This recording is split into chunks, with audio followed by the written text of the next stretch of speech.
आरशासमोर उभी राहून कानात झुमके घालत असताना ती स्वतःशीच पुटपुटत होती, यार कुठे आजकालचा लव्ह मॅरेजचा जमाना आहे आणि कुठे मला हे अरेंज मॅरेजमध्ये अडकवताय.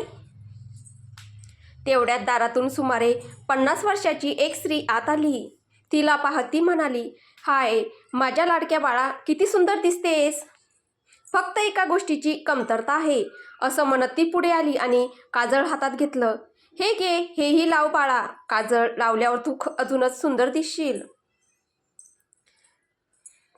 काजळ हातात घेत मेघाने म्हटलं, यार आई, तुझ्या या गोड गोड बोलण्यामागचं गुपित मला चांगलंच माहीत आहे. मी आता लव्हसाठी मुलं शोधते आणि तुम्ही माझ्या लग्नासाठी मुलं शोधून आणलीत. मेघा 24 वर्षाची मुलगी होती. उंची 5 फूट 4 इंच, गोलसर चेहरा, त्यावर मोठे मोठे काळे डोळे आणि दाट पापण्या, नाक बाणासारखं सरळ आणि लांब, तर किंचित फुललेली गुलाबी ओठ तिच्या सौंदर्यात अजूनच भर घालत होते. मेघा बोलकी स्वभावाची होती आणि त्याचबरोबर हरजबाबीही, जिला लोक साधारणपणे तोंडफट असं म्हणतात. ती घराची जान होती, इतकी चंचल की शैतानी आणि एखादी चूक केल्याशिवाय ना तिला चैन पडायची ना घरच्यांना. मेघा घरातील मोठी मुलगी होती आणि आज तिला पाहण्यासाठी मुलाकडचे लोक येणार होते. सकाळपासून नाश्ता करून ती कधी लाल रंगाची साडी, कधी हिरव्या रंगाची, तर कधी नारंगी रंगाची साडी नेसून आरशासमोर स्वतःला सजवत होती. पण एकही साडी तिला पसंत पडत नव्हती. शेवटी साध्या लायनिंगची पिवळी साडी, ज्याच्या कडेला गुलाबी रंग होता, तिने तिच्या मॅचिंग ब्लाऊज आणि मॅचिंग ॲक्सेसरीज सोबत नेसली आणि आरशात स्वतःकडे पाहू लागली. आई बघ ना, मी एकदम ऑसम दिसते ना. अखेर बेडवर डझनभर कपडे पसरवल्यानंतर तिला शेवटी एक साडी तरी आवडली होती. खूपच सुंदर, असं म्हणत मंजू, मेघाची आई, यांच्या डोळ्यात हलकीशी ओल आली. ओ आई बघ, हा फालतू ड्रामा करायचाच असेल तर आताच फोन करून त्यांना येऊ नका असं सांगून टाक. असं म्हणत मेघाने मंजूजींच्या हातात फोन दिला. असं नाही बोलायचं बाळा, एक ना एक दिवस तर मुलींना जायचंच असतं. मंजूजी शांतपणे म्हणाल्या. आई, मुलीचं बोलणं झालं असेल तर मी आत येऊ का? दरवाजाजवळ उभा असलेला माणूस मोठ्या अदबीने म्हणाला. या ना बाबा, परवानगी का मागताय? आणि आपल्या राणी साहेबांना समजावून सांगा की मी इथून कुठेही जाणार नाही आणि गेलीच तर या घरातील अर्धा हिस्सा घेऊनच जाईल. माझ्या हिश्श्यावर थोडी सगळ्यांना मौज करू देणार आहे. मेघा इतरत म्हणाली. हो हो बाळा, नक्कीच या घरावर तुझा अर्धा हक्क आहे. असं म्हणजे? मानव मेघाचे बाबा म्हणतच होते तोच दरवाजाशी उभी असलेली माही, मेघाची लहान बहीण, म्हणाली. अर्धा नाही, तिसरा म्हण तिसरा. त्यातला माझा हिस्सा मी थोडाच देणार आहे. वाव ताई, तू किती गोड दिसतेस. मी तर म्हणते बघ, ते लोक आजच तुला लग्न करून घेऊन जातील. माईने मेघाकडे पाहिलं आणि आधीची गोष्ट विसरून तिची स्तुती करू लागली. जास्त लाडू फोडू नकोस मनातल्या मनात, समजलीस? फक्त कौतुक केल्याने मी तुला माझी खोली देणार नाही. मेघाने बोट दाखवत माईला म्हटलं. तसंही तू गेल्यानंतर ती माझीच होणार आहे. माई खांदे उडवत म्हणाली. नाही, ताईची खोली मोठी आहे, ती मीच ठेवणार, समजलीस? मध्ये पडायची गरज नाही. असं म्हणत मनीष, मेघाचा धाकटा भाऊ पण माहीपेक्षा मोठा, खोलीत आला. ओ, फारच मोठा झालास वाटतं. मोठा आहे म्हणून काय झालं, सगळ्या मोठ्या गोष्टी तूच घेणार. ही माझीच खोली, फायनल, यावर नो बकबक. माई एक हात कमरेवर ठेवत आणि दुसऱ्या हाताने इशारा करत म्हणाली. मी मोठा आहे आणि मोठी खोलीसुद्धा मीच घेणार. तू लहान आहेस म्हणून त्या छोट्याशा खोलीतच राहशील.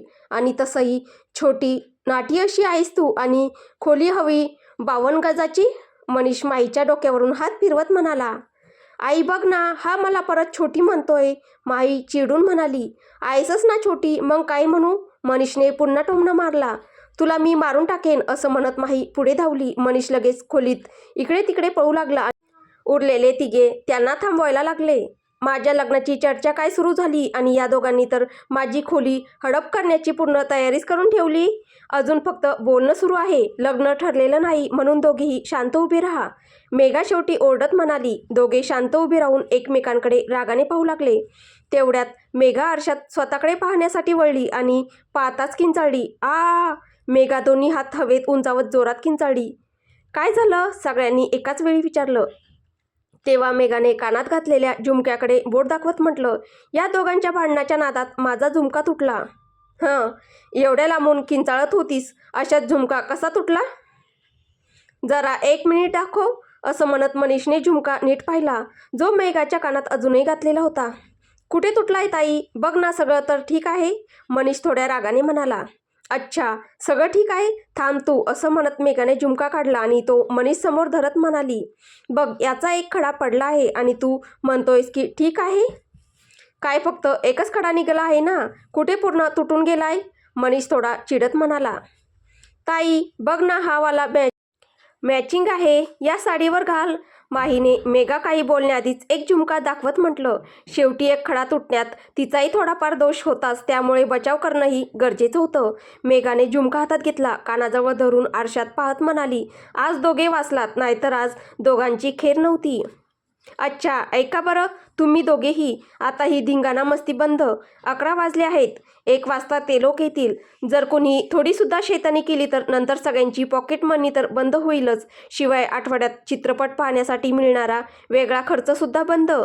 मंजूजींनी तिघांनाही धमकी देत सांगितलं. शेवटी आपल्या मुलांना कसं सांभाळायचं हे आईपेक्षा चांगलं कोण जाणू शकतं.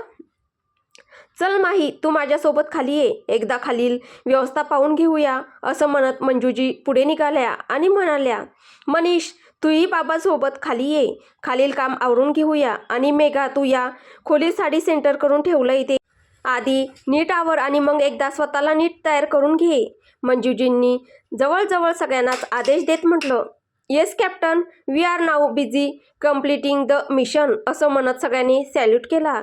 मंजूजींनी एक नजर सगळ्यांकडे रागाने पाहिली, पण पुढच्या क्षणी सगळे ठहाके मारून हसू लागले आणि आपापल्या कामाला लागले. इकडे दुसऱ्या बाजूला एका मोठ्या आलिशान घरात जोरदार चहलपहल सुरू होती. ए मधली सून, अजूनपर्यंत तयार नाही झालीस? देवराणीला पाहायला अशीच जाणार आहेस का? एक वयस्कर बाईने रागाने झापत म्हटलं. ती अशीच गरबर फिरत सगळ्यांना झापत होती आणि त्याचवेळी सगळी तयारी नीट झाली आहे ना, कुठे काही राहिलं तर नाही ना, याची खात्री करून घेत होती. त्याचवेळी हॉलमध्ये बसलेला एक माणूस, ज्याने नारंगी रंगाची धोतर आणि त्याच रंगाचा कुर्ता परिधान केला होता, तसेच गळ्यात राम नाम लिहिलेला रुमाल घातलेला होता आणि तो फारच चिंतित दिसत होता. कधी हातात धरलेली रुद्राक्षांची माळ फिरवत होता, तर कधी दुसऱ्या हाताने आपली छोटी अलगद कुरवाळत होता. काय झालं पंडितजी, तुम्ही तर फारच काळजीत दिसत आहात, असं म्हणत जवळपास 85 वर्षाचा एक वृद्ध तिथे येऊन उभा राहिला. त्यांनी पांढऱ्या रंगाचा धोतर कुर्ता परिधान केला होता आणि एका खांद्यावर पांढऱ्या रंगाचा रुमाल घेतला होता. हातात काळ्या रंगाची काठी होती, जी ते आधारासाठी धरून होते, पण पाहिलं तर त्यांना आधाराची फारशी गरज आहे असं वाटत नव्हतं. पहा पाटील भाऊ, आम्ही तुम्हाला आधी सांगितलं आहे आणि पुन्हा एकदा सांगतो, त्या मुलीला आपल्या घरची धाकटी सून म्हणून आणायचा हट्ट सोडून द्या. ती मुलगी तुमच्या घरासाठी अजिबात योग्य नाही. तुमचं घर सुसंस्कृत आहे आणि अशा परिस्थितीत ती मुलगी नाही पाटील भाऊ, त्या मुलीला सून बनवण्याचा हट्ट त्यागा. पंडितजींनी आपली चिंता व्यक्त केली. पंडितजींनी चिंता व्यक्त करताच घरातील जवळजवळ सगळे सदस्य तिथे जमा झाले. काही बायका डोक्यांवर पदर घेऊन थोड्या मागेच उभे राहिल्या. मुलं मात्र आपल्या आजोबांकडे धावत आली. काही पुरुष तिथे सोप्यावर बसले, तर त्यांच्यापेक्षा कमी वयाच्या पुरुषांनी बसण्याची तसदी घेतली नाही. पंडितजी, शेवटी समस्येचा उल्लेख तरी व्हायला हवा ना? का बरं त्या मुलीला आपल्या घरची सून बनवू नये? काही उणीव तरी सांगायला हवी तुम्ही. मुलगा मुलीची कुंडली जुळली आहे, कुठलाही ग्रहदोष नाही, तरीसुद्धा तुम्ही सुरुवातीपासूनच त्या घरात नातं न करण्याचा सल्ला देत आहात. आम्ही त्यांच्या भूतकाळापर्यंत सगळं तपासून पाहिलं आहे. खानदान चांगलं आहे, कुटुंबही सुसंस्कृत आहे. मुलीच्या माहेरपासून तिच्या आजोबांच्या माहेरापर्यंत चौकशी केली. सगळीकडे खानदान तर अगदी नंबर 1चं निघालं, पण तुम्ही मात्र सुरुवातीपासूनच जणू काही वैर धरून बसलात. शेवटी अडचण काय आहे ते तरी कळायला हवं ना? नेमकी समस्या काय आहे? रामजींनी अत्यंत नम्रपणे आपली बाजू मांडली. रामजी हे या मोठ्या आलिशान बंगल्याचे प्रमुख, म्हणजेच घरातील सर्वात ज्येष्ठ व्यक्ती होते. घरातील व्यवहार आणि जबाबदाऱ्या अजूनही मुलांनी त्यांच्याच खांद्यावर सोपवून ठेवल्या होत्या. अनेकदा त्यांनी आपल्या मुलांना समजावून सांगितलं होतं की आता त्यांना थोडं मोकळं व्हायचं आहे आणि मोठ्या मुलाला प्रमुख बनवायचं आहे, पण सगळ्यांनीच त्याला नकार दिला, विशेषतः मोठ्या मुलाने, म्हणजेच राजेशजींनी. पहा पाटील भाऊ, त्या घराशी नातं जोडण्यात कुठलीही अडचण नाही ना. त्यांचं खानदान दूषित आहे, उलट मुलंही फारच गोड आहेत. पण इतकं बोलून पंडितजी थांबलेच होते. तोच रामजींच्या शेजारी येऊन बसलेल्या स्त्रीने लगेच विचारलं, पण पण काय पंडितजी? हो पंडितजी, सांगा ना. रामजींनीही त्या स्त्रीचं समर्थन करत म्हटलं.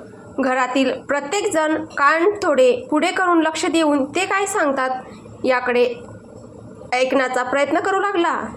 पण ती मुलगी तुमच्या घरासाठी योग्य नाही. तुमच्या घरातील लोक सुसंस्कृत आहेत, बोलणं वागणंही नीटचं आहे आणि ती मुलगी तोंडफळ आहे, शिवाय थोडीशी उद्धटही आहे. ज्याला आपण हरजबाबीपणा आणि स्वतःची बाजू मांडण्याची क्षमता म्हणतो तेच ना. रामजींनी पंडितजींच्या बोलण्याकडे सकारात्मक दृष्टीने पाहत उत्तर दिलं. हे ऐकून पंडितजी थोडे चिडले आणि पुढे म्हणाले, स्त्रीचं भूषण म्हणजे लाज संकोच, पण त्या मुलीत जराही लाज संकोच नाही.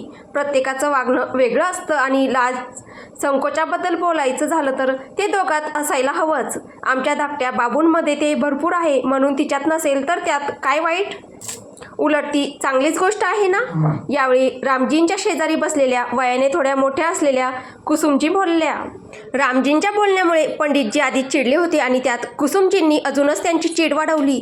तरी स्वतःला सावरत ते पुढे म्हणाले, पहा तुम्ही लोक समजून घ्या. ती मुलगी असभ्य आहे, उद्धट आहे, तोंडफळ आहे आणि तुमचं घर संस्काराचं उदाहरण आहे. सगळे लोक तुमच्या घराकडून संस्कार शिकण्याचीच गोष्ट करतात आणि ती मुलगी तशी नाही. काही हरकत नाही पंडितजी, ती अजून मुलगीच आहे म्हणून स्वच्छंद आहे. ती जेव्हा या घराची सून बनेल तेव्हा थोड्या भावनांच्या बेड्या आपोआपच तिला जखडून टाकतील आणि भावनांच्या बेड्या इतकी मजबूत दुसरी कोणतीच बेडी नसते पंडितजी. त्यात मोठी ताकद असते. त्या बेड्या तिला केवळ संस्कारच नाही तर सभ्यताही शिकवतील. यावेळी त्या मुलीच्या बाजूने तिची होणारी सासू सुमनजी बोलल्या. पंडितजी पूर्णपणे चिडत म्हणाले, त्या मुलीला गर्दी अजिबात आवडत नाही, हे तुम्हाला माहीत आहे का? ती फक्त 7वीपर्यंत शाळेत जाऊन शिकली आहे. त्या काळात तिची तब्येत कायमच बरी नसायची. जेव्हा तिचं सरकारी शाळेत ॲडमिशन केलं तेव्हा तिची तब्येत ठीक राहू लागली. शाळा आणि कॉलेजमध्ये तिने फक्त प्रवेश घेतला, बाकी सगळे शिक्षण तिने घरूनच केलं. आणि याच एकमेव कारण म्हणजे शाळा कॉलेजमध्ये भरपूर विद्यार्थी असतात, जिथे तिला सगळ्यांशी बोलावं लागतं. यावेळी त्या आलिशान बंगल्यात पूर्ण शांतता पसरली. प्रत्येकाच्या कपाळावर हलकीशी आठी उमटली होती. हो, ती गर्दी होती पंडितजी आणि हे कुटुंब आहे, दोघात खूप फरक आहे. रामजींनी पुन्हा एकदा सकारात्मक बाजू मांडली. पहा पाटील भाऊ, तुमचं संयुक्त कुटुंब आहे आणि ती एकल कुटुंबात वाढलेली आहे. तुमच्याकडे नात्यांनाही सोबत घेऊन चालतात आणि तिचा एकही नातेवाईक नाही. पाहुणचाराची तिला परिभाषासुद्धा माहीत नाही आणि तुमच्या घरात तर रोजच पाहुण्यांचा सत्कार होत असतो. मामा मामी, काका काकू, आजोबा आजी, आत्या मामा. तिचा एकही नातेवाईक नाही आणि शेजारापाजारातून तिच्या आईवडिलांनी जी नाती जोडली आहेत ती नातीसुद्धा ती मुलगी स्वीकारत नाही. मग यात त्या मुलीचा काय दोष पंडितजी? देवाचीच इच्छा नसेल तिला नातेवाईक देण्याची तर जबरदस्तीची नाती ती कशी स्वीकारणार? आणि जर असंच होतं तर मग तिच्या आईवडिलांनी आमच्याशी नातं जोडायला होकार का दिला? असं म्हणत मंगेशजी, रामजींचे धाकटे पुत्र, बोलले. आता तर पंडितजींची चीड पूर्णपणे वाढली होती. त्यांनी काही न बोलता आपला फोन काढला, एक नंबर डायल केला आणि फोन टेबलवर ठेवून स्पीकरवर लावला. घरातील सगळे सदस्य आणखी जवळ येऊन उभे राहिले, जेणेकरून फोनवर चाललेलं संभाषण सगळ्यांना ऐकू येईल. गोड लागी पंडितजी, पलीकडून आवाज आला. तो त्या मुलीचाच होता. सुखी राहा, थोडं तुझ्या वडिलांशी बोलणं करून दे. ते कुठे आहेत? पंडितजी म्हणाले. त्या संपूर्ण घरात आता फक्त 2च आवाज घुमत होते, पंडितजींचा आणि फोनवर बोलणाऱ्या त्या मुलीचा. आवाज स्पष्ट ऐकू येत होता. अरे पंडितजी, आता तर बाबा डिस्कोला गेलेत ठुमके लावायला, पलीकडून मुलगी म्हणाली. ते ऐकून पंडितजींनी रामजींकडे एक नजर टाकली, जणू म्हणत होते, ऐकलत ना? त्यावर उत्तरादाखल रामजी फक्त हलकंसं हसले. काय फालतू बोलतेस तू? पंडितजी थोड्या रागात म्हणाले. हो ना, जसा प्रश्न तसं उत्तर.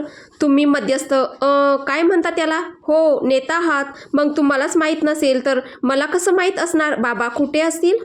मुलगी अगदी सहजपणे म्हणाली. ही मुलगी? यावेळी पंडितजी अधिकच संतापले. हो, बोल रे बेटा, पलीकडून आवाज आला. यावर पंडितजींनी पुन्हा एकदा घरात बसलेल्या सगळ्यांकडे पाहिलं आणि आणि यावेळी उत्तरात तर सगळ्यांच्या चेहऱ्यावर हसू म्हटलं. खूपच उद्धट झाली आहेस तू, पंडितजी चिडून म्हणाले. गोष्ट अगदी सोपी आहे Panditji. Give respect and take respect. तुम्ही जर मुलगा मुलगी करून बोलणार असाल तर नीटसं बोलायचं आम्ही सुद्धा विसरून जाऊ. पलीकडून आवाज आला. कुठल्या तरी दुराचारी घरातच तुझं लग्न होईल, बघून घे, पंडितजी म्हणाले. मग ठीक आहे पंडितजी, तुम्ही सुद्धा शौचालय सफाई कामगाराचं काम शिकून ठेवा, तुमच्या उपयोगी येईल. मुलीचा शांत आवाज आला. मेघा, काय बोलतेस तू, पंडितजी रागाने फुसफुसले. हो, अगदी बरोबरच बोलते. माझ्या जन्मावेळी तुम्हीच ना आईसमोर पत्रिका पाहून म्हणालात की माझ्या कुंडलीत राजयोग आहे, राजघराण्यातच जाईल ही मुलगी, आणि आज तुम्ही दुराचारी घरात जाण्याची भाषा करता आहात. म्हणजे तुम्ही ढोंगी पंडित आहात. आणि जर माझं लग्न खरंच दुराचारी घरात झालं तर तुम्हालाही मी त्या दुराचारात ढकलूनच जाईल. म्हणूनच सांगते, शौचालय सफाईचं काम शिकून ठेवा. मेघाने अत्यंत नम्रपणे आपली बाजू मांडली. पंडितजींनी एक नजर रामजींकडे टाकली. ते पुन्हा हलकं हसले. ते पाहून पंडितजींनी चीड अजूनच वाढली. त्यांनी फोन कट केला आणि म्हणाले, आता ऐकलत ना सगळे, उद्या ही मुलगी घरात कलेश करेल तेव्हा मला दोष देऊ नका. पंडितजी, त्या मुलीला आमच्या बाबांनी या घरासाठी पसंत केलं आहे. म्हणजे नक्कीच तिच्यात काहीतरी खासियत असेल, आणि नसेलच तर ती इथे येऊन शिकेल. राहिला प्रश्न कलेशाचा, तर त्यासाठी भांडायला समोरचाही कुणीतरी हवा, आणि आमच्या घरात कुणी भांडतच नाही, तेही ती शिकून जाईल. आता चला, आधीच उशीर झाला आहे आपल्याला. मनीष, राजेशजींचा मोठा मुलगा, म्हणाला. जशी तुमची इच्छा, असं म्हणत पंडितजीही सगळ्यांसोबत त्यांच्या गाड्यांमध्ये बसले आणि मेघाच्या घराकडे निघाले. 1.5 तासांचा प्रवास करून ते सगळे मेघाच्या घरी पोहोचले. मेघाचं घर फारसं मोठं नव्हतं. मध्यमवर्गीय कुटुंबाचं घर किती मोठं असणार. दारातच मंजूजी, मानवजी तसेच मेघा आणि मिहीर उभे होते. एका मागोमाग एक लोक गाडीतून उतरताना पाहून माहीने मनीषला अगदी हळू आवाजात म्हटलं, हे लोक तर जणू पूर्ण बारात घेऊनच आलेत असं वाटतंय. मुलगी पाहायला एवढं कुटुंब येतं का रे. मनीषनेही तसंच हळू आवाजात उत्तर दिलं. ते तर सोड, हा विचार करून माझ्या पोटात घालमेल होत आहे की ताई इतक्या लोकांना पाहिल्यावर तिची रिॲक्शन कशी असेल. आईवडिलांवरच राग व्यक्त करेल की काय, तेही सगळ्यांसमोरच. या विचारात दोघेही होते. तरीही त्यांनी सगळ्यांचे स्वागत केले. घर फार मोठे नव्हते, पण किती लोक येणार आहेत याची कल्पना मानवजींना होती, म्हणून त्यांनी त्यानुसार तयारी करून ठेवली होती. सगळ्यांनी नाश्ता, पाणी आणि चहा घेतला. त्यानंतर सुधाजींनी रामजींच्या धर्मपत्नी माईला सांगितले, मेघाला खाली घेऊन ये. त्यामुळे माई मेघाला बोलवायला गेली. ती गेल्यावर मंजूजी म्हणाल्या, मीही जाते, मुलगी थोडी नर्वस असेल, असे म्हणत त्या देखील मेघाला आणायला निघाल्या. त्यांच्या त्या बोलण्यावर पंडितजींनी मंजूजीकडे उपरोधिक हसत पाहिले आणि तिथे उपस्थित सगळ्यांचे लक्ष पंडितजींकडे गेले. असो, वरच्या खोलीत मेघा अगदी निवांतपणे बसून सफरचंद खात फ्रँकचे व्हिडिओ पाहत होती. तर पुढे काय होईल हे आपल्याला पुढच्या भागात पाहायला भेटेल. तुम्हाला ही नवीन सुरू केलेली कथा कशी वाटते आहे कमेंटद्वारे नक्की कळवा. कथा आवडत असेल तर व्हिडिओला लाईक करा, शेअर करा. कथेचे पुढील भाग ऐकण्यासाठी आपल्या चॅनलला सबस्क्राईब करा. धन्यवाद.